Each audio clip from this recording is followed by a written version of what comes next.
Uh, what I do comes at a more like a finance 4.0. That's data analytics in financial sector and trying to move into AI for financial sector. So there, one of the biggest challenges I face is that I don't get people who are competent enough to do this.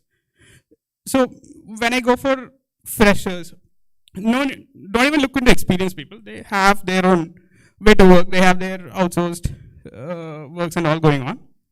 When I go for freshers, when I get people from the colleges or from universities, they have completed their degrees, but what they know, actually the knowledge they possess, is very less. I myself learned part time, or I learned these skills from small courses, and these guys who have completed 2 to 3 years of course don't know even 10% of what I know.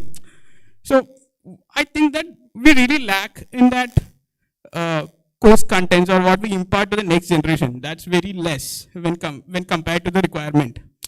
So yeah, that's something I have to add to what you told.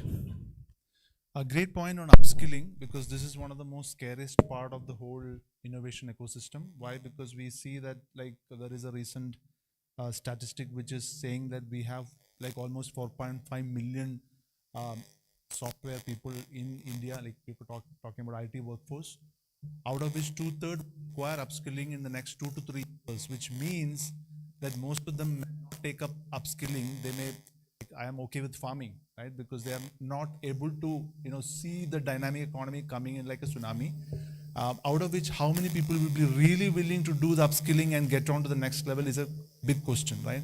And what are these people left with, right? In terms of the opportunities is something which we have to worry about. Like most of the founders are worried about, like one question where are there people who can do the job which I need to get done, right? Which is not, they don't exist, right?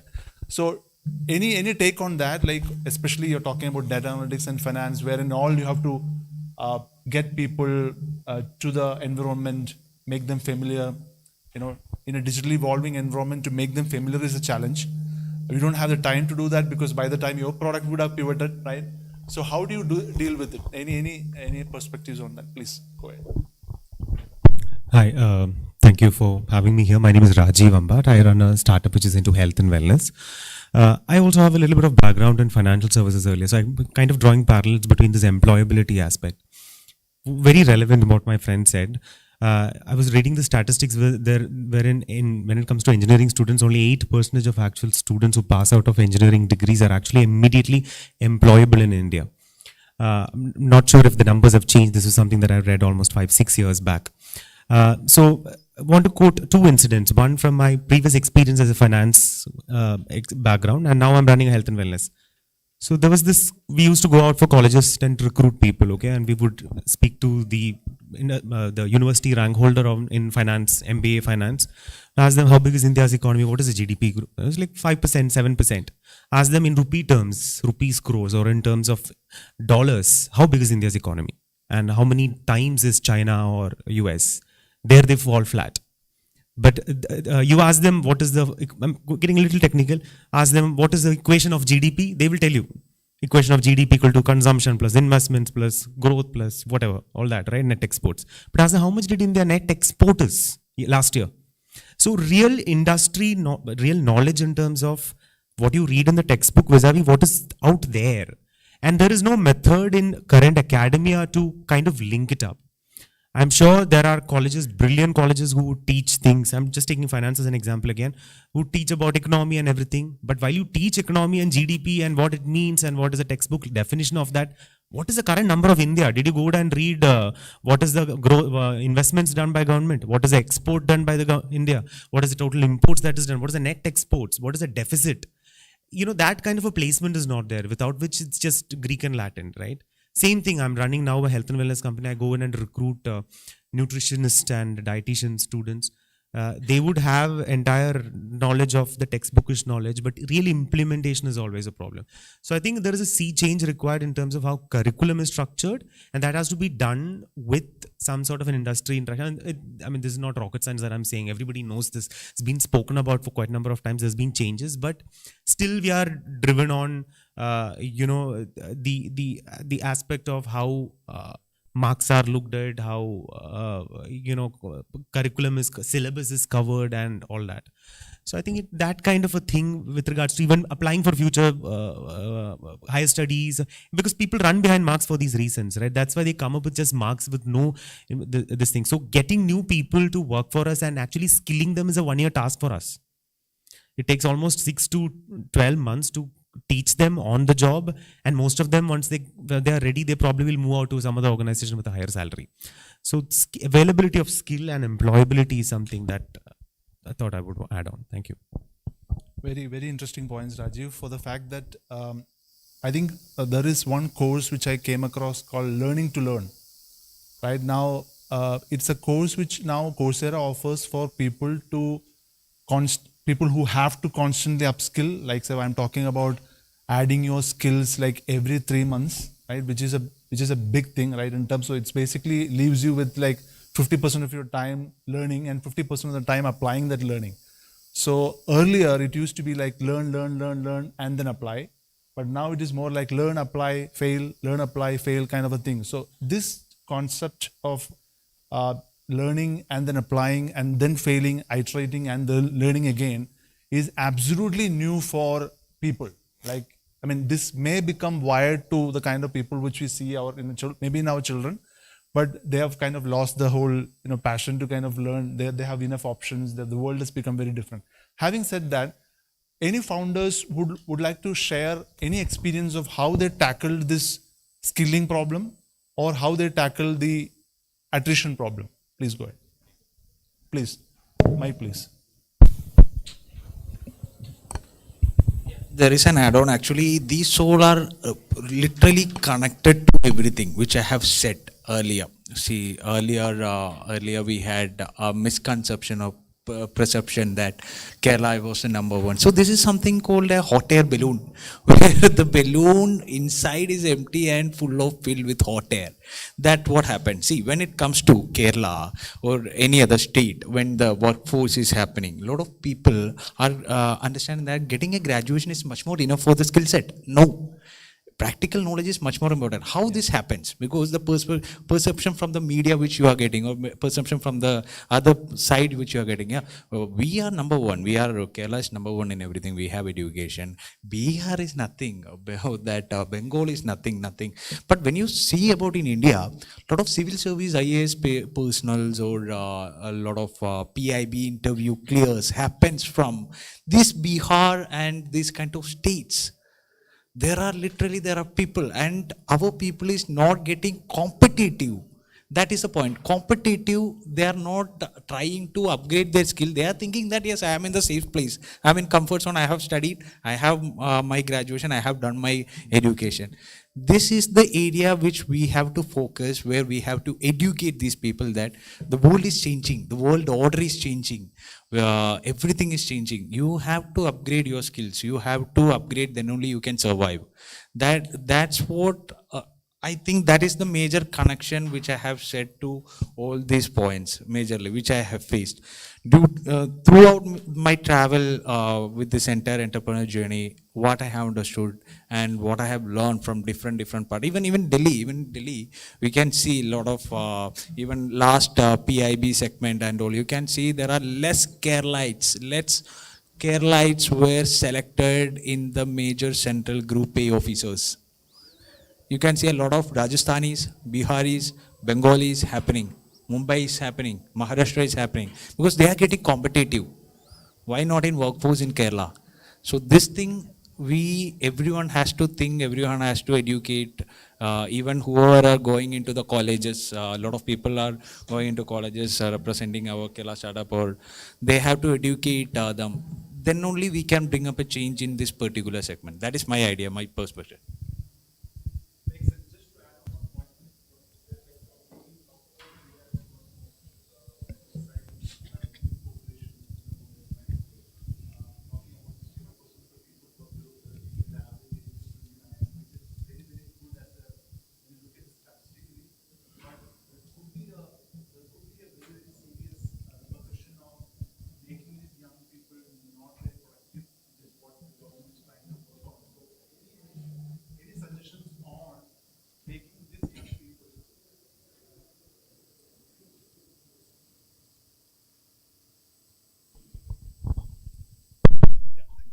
Yeah, Sure, only sure.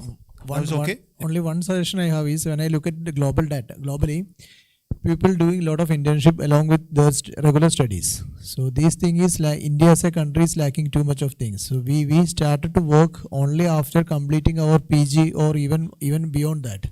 So while globally people starts working right after their maybe an initial days of their graduation. So doing that internship gives lot of practical view or lot of things to apply whatever they are studying at that point in time. So whatever updates in happening in industry also they can take back to the curriculum, they can share in the room and they can discuss on that. So that improves lot of skill, lot of employability, lot of productivity. So this is while this is happening in globally, it's totally missing in India. Maybe some point in time, maybe Mumbai or Delhi it is slowly happening, but absolutely missing in Kerala.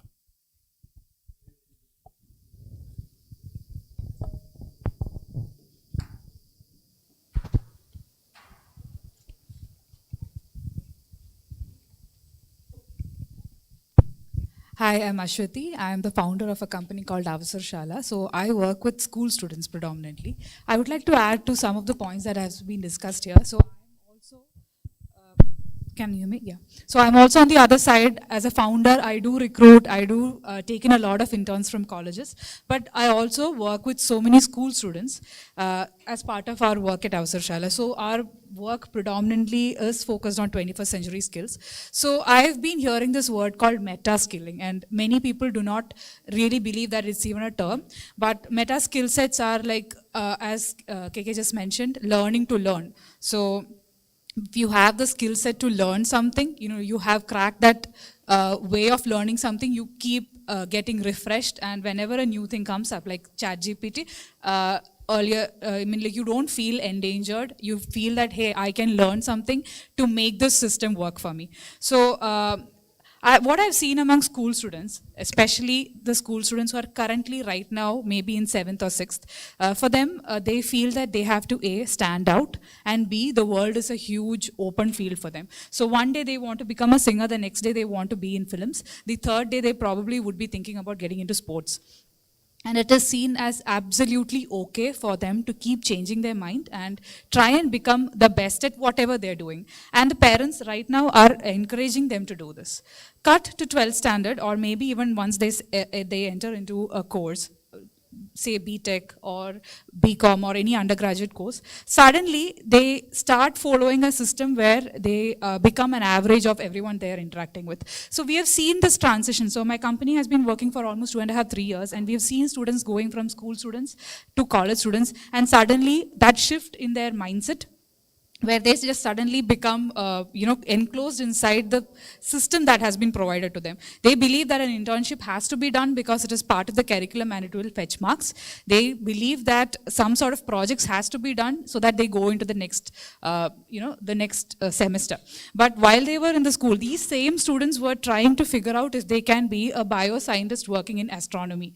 So that sort of wild imagination just suddenly ceases to exist. So I really would like us to understand, why is that? Why are the students in the colleges where they are supposed to properly start skilling up and starting to face the world, they suddenly become, they just get themselves enclosed within the syllabus, which I did not see in the same students while they were in school.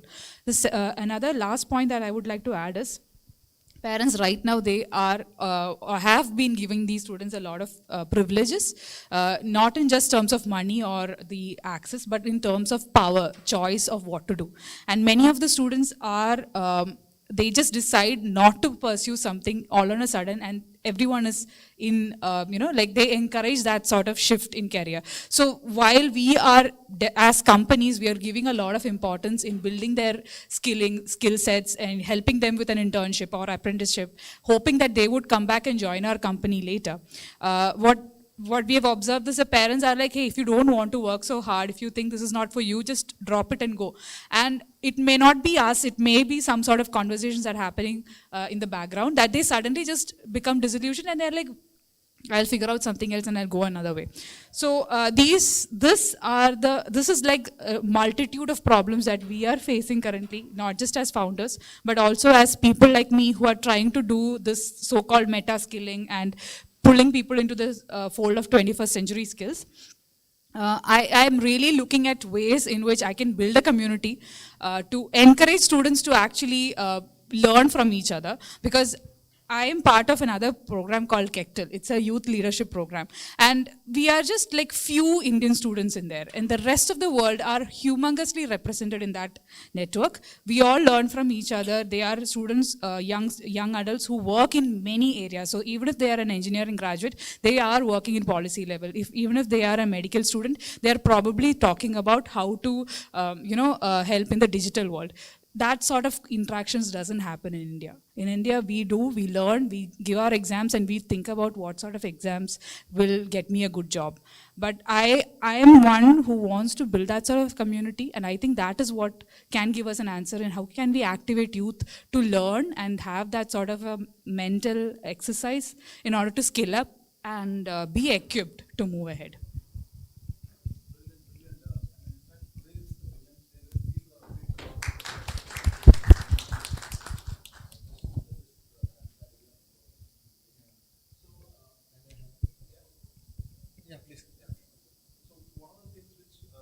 Which is very so important at this point in time is like what we're talking about is this problem of structural failure, right? Like what Ashwati is talking about, there is a structural failure which exists right now, which is so difficult to mend, right? Which is so difficult to change with some policies, so which would require a lot of work from the beginning. So it's like beginning the universe, right? Like how do we start rethinking on the whole models? But that is a very, very different discussion altogether. But what essentially right now, I think this government is now committed to, like what I understand from the G20 presidency and the following policy making, is that any idea which you feel is practically possible, like one of the things which you said is a community-based thing, or giving challenges to make people, come towards that, not just content, right?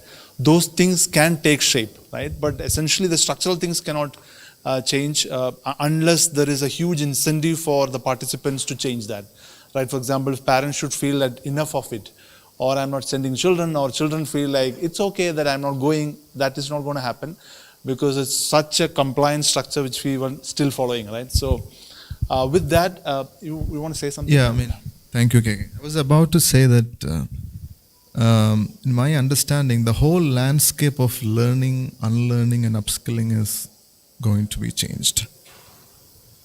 Especially, we've been, as Anisha ma'am said, and a couple of other participants said, in my personal experience with ChatGPT, for example, for the last couple of months, I think, the whole idea of learning has to be changed is what I'm thinking. Because there would be a situation where we don't require more programmers the way we do programming, because I think English language is going to become the programming language of the future. So we need, I'm into content creation business for the last 10 years. I have a media production company. So, we work with the corporates and we help them communicate better. So, of course, content creation is the pillar of my industry. There is a lack of real talents, and now what we suggest our employees, colleagues, is that to learn this platform, take it as part of your life and profession, because generating the right kind of prompts is the future. Yeah. That is the future. I think if we were sitting here for 3 months before, suppose if you are sitting here for a discussion 3 months, maybe in the November, we may not talk about it. But now things have changed, and this drastic pivot should be adapted in our academia. Basically, I'm an engineer, I'm an electronics engineer, doing creative business. But what is there in our academia, what is there in our syllabus has to be changed. So I believe that such changes are happening in some other part of the world. I personally feel that it has to be adapted drastically quickly in our education system. Else we would generate more technocrats not usable or skilled enough to furnish the futuristic jobs and profiles. Is what I personally thinking, and on a personal, I would say everyone is innovative, everyone is creative. I believe so, but the opportunity what we missed during our childhood is to identify our core competency. Me and KK, we personally talk a lot about it. Every student should get an opportunity to identify the real competency, to explore. And if we provide enough space for that student to explore further, I believe that more innovative and sensible contribution would be coming from the student side, which would eventually become some sensible professionals or entrepreneurs. That's a different part of the story, but I truly believe that yes, for the 21st century, we need to disrupt the whole way we have been learning. We should learn to learn, and also we should learn to unlearn. Thank you. Brilliant suggestions. I totally agree with you on the ChatGPT thing. It's like, when ChatGPT released, there were only kind of 1 million people in 2 weeks. Right? That was the fastest adoption of any tool ever invented. But now 50 million people are using it, and almost 20% of Indians. So now ChatGPT is actually offering you the results like a friend, right? So you don't feel it is artificial. You feel it is very human. You feel it has a sense of humor. It has quirkiness. It has got that unpredictability which was not there earlier, right? So it's talking much, much better right now with all the learning inputs going. So this is going to be very scary, especially the discussion around creative business, right? How do people use this? Like recently, even the CBSE board said that not to use ChatGPT. So they've recognized the threat so fast, so they had to come obviously it is a threat. I mean, it is like, when we invented calculator, maybe by that time people may have told that it's a threat for the students, but it is not. It is not. It is an upakaranam. It's a tool. Yeah. It would, it is an extension of our being. Every tool is an extension of our being. So we should never treat it as a threat. We should treat it as an opportunity, and we should identify a way to enable that opportunity for the students to enhance their perspective and career, is what I'm thinking. Absolutely. So this leads us to a different discussion which is related to what we're talking about, 21st century skills. What do you think a professional need to have at this point in time? Is the ability to use more and more tools to kind of reduce their manual effort, right? So ChatGPT is one of like that. There are so many other SaaS tools which are right now available where you just integrate all this into a system and it kind of works in an automated level, right? So which I'm sure most of you are using for marketing, for content production, for publishing, for even developing products. You're about to say something. So, contrary to all the entrepreneurs here, I'm currently a student. Okay. So I'm currently a student, and some of you talked about the availability of talent here. So from my background, I'm an engineering, currently doing my third year of engineering. In my co-students in my year or my juniors, there are a lot of students who are creatively very blessed, who, like Ashwati ma'am mentioned, they don't have that kind of drive always. But when they have it, when they have that kind of a situation in which they need to think, they need to act, they are capable of doing it. And the ChatGPT wave became famous now, but my batchmates have been trying to find out tools, finding out ways to make their tasks easier, quicker, since we started engineering, since the corona wave. So there are people, and there are a lot of people who knows how to get the job done, but they don't have that drive to continue pursuing it or explore the opportunities which are available. And that is, in my opinion, a huge part of that is our current curriculum, which is forcing our students to go down a certain path and not waver around much, not go out and get their hands properly dirty. in certain situations only people are venturing into these activities. So I feel we, or you founders, if you can, involving with these students from first year or a second year in the different colleges, giving them a direct exposure. Even me personally, with no remuneration or any kind of monetary thing, would love to learn from you guys, to upskill myself from a direct industry level, and then that would help me a lot.